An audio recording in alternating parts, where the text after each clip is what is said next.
We're talking about the Bank of Japan hiking rates as the president. He talks about the need for central banks all around the world to actually lower rates. JP just kind of hit on what the potential impact could be with the Trump administration. I want to ask you, the president continues to talk about basically American dominance. Do you see that being a similar theme when we come to investing and looking at the U.S. markets? Are the U.S. markets the place to be, whether it's the bond market, the stock market, et cetera?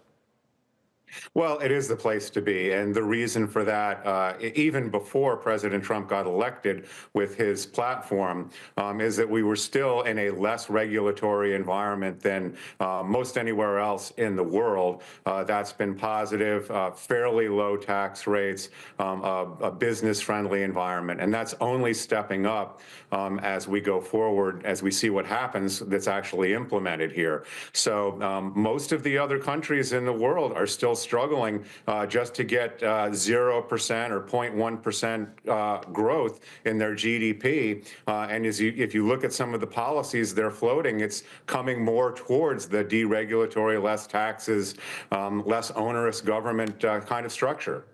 All right, so obviously the inauguration was earlier this week. We got our first record high post-inauguration, only a few days later.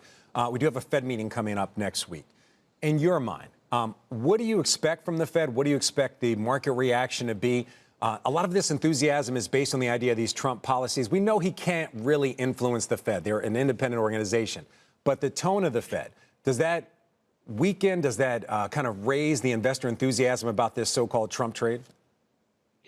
The Fed's going to try and play it right down the middle, I think, not only this month, but probably for the first 6 months of the year. I think the futures have it about right that maybe there will be a cut in June and maybe there will be another one by the end of the year.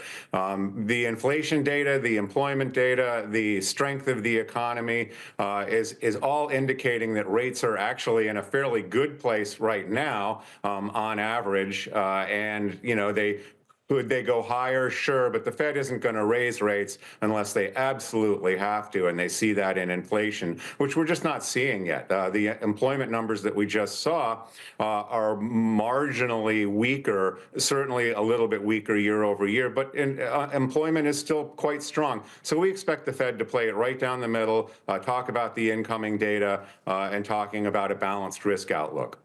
All right. So you see the Fed playing down the middle. What about earnings season? We're right in the middle of it right now. How important is this earnings season specifically? A lot of those tech names living up to their very high expectations, considering just the valuation they're trading at. Jamie Dimon at the World Economic Forum, one of many, talking about kind of the lofty valuations of this market. Right. Valuations are high. They've been high for a while. That isn't a problem until the fundamentals start to weaken.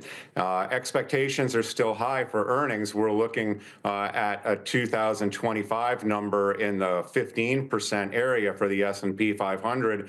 And then the analysts have gotten out their crayons for 2026 and are looking at more like 13.5%. So we're continuing to anticipate strong earnings growth and that broadening out away from just technology and many industries having growth rates over 10%. That's very good for the market. And so earnings season just becomes more important, not just this one, but all the ones that we have coming forward in the next, certainly in the next year.